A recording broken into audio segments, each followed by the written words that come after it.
ఇది రాలె పువ్వు. మనము ఇవాళ ఎంతో రుచికరమైన రాలె పువ్వుని చేసుకోబోతున్నాము.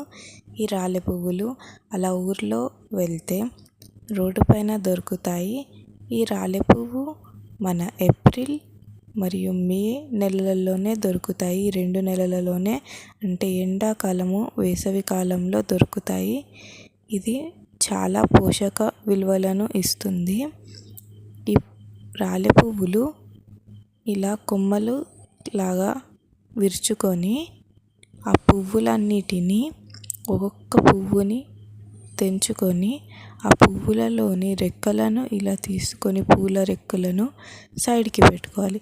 ఆ తర్వాత పురుగులు ఉన్నాయో లేదో చూసుకొని చక్కగా నీళ్ళల్లో కడుక్కోవాలి. ఇలా రెక్కలను తీసుకొని నీళ్ళల్లో కడుక్కోవాలి. ఆ తర్వాత ఈ శాకం చాలా బాగుంటుంది మరియు ఇందులో ఎన్నో పోషక విలువలు ఉంటాయి. మరియు మన జీర్ణశక్తికి కూడా చాలా ఉపయోగపడుతుంది.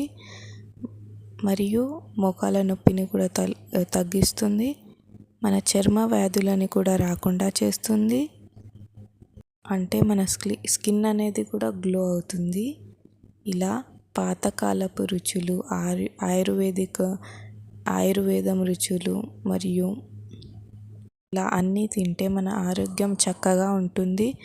మరియు ఇది వేసవి కాలంలోనే దొరుకుతుంది. సంవత్సరంలో ఒక్కసారైనా తినాలి అని మా తాత వాళ్ళు, అంటే మా మామయ్య వాళ్ళు చెప్తుండే. అప్పుడు మా తాతయ్య వాళ్ళు కూడా తెచ్చుకొని తింటుండే. మా అమ్మమ్మ కూడా చేసేది. ఇప్పుడు మా మామయ్య వాళ్ళు తెచ్చిస్తారు. మా అత్తమ్మ, మేము, మా అమ్మ వాళ్ళందరూ, మా ఫ్యామిలీ మొత్తం చేసుకొని తింటాము. ఇలా అక్కలు, బావలు అందరూ చక్కగా ఆ చెట్టు దగ్గరికి వెళ్ళి ఆకులను తెంచుకొని, ఈ పువ్వులను తెంచుకొని శాకం చేసుకుంటాము. ఫస్ట్ ఈ శాకాన్ని ఈజీగా తయారు చేసుకోవచ్చు. ఫస్ట్ ఒక మూకుడు తీసుకొని అందులో నూనె, ఆవాలు, జీలకర్ర, శనగపప్పు, మినప్పప్పు, కరివేపాకు, కొత్తిమీర, ఇంగువ, పసుపు, పచ్చిమిర్చి, ఎండుమిర్చి వేసుకొని రాలి పువ్వుని వేసుకొని మగ్గనిచ్చుకోవాలి.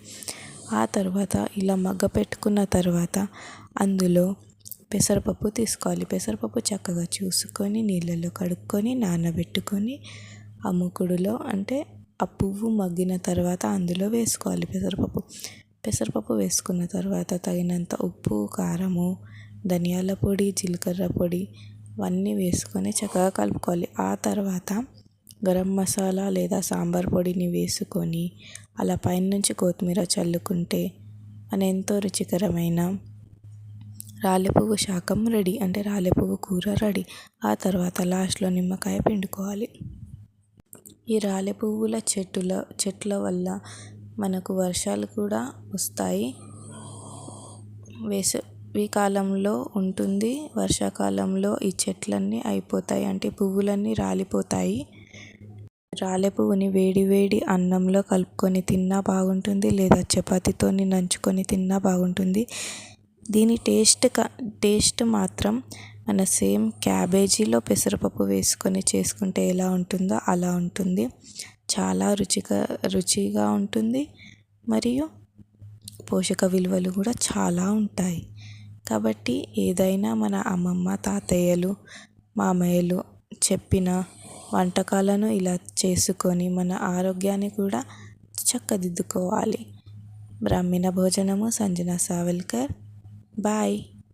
ఏవైనా కొత్త వంటకాలు దొరికితే ఇలా వీడియోస్ వేస్తాను, తప్పక కామెంట్ చేయండి. బాయ్.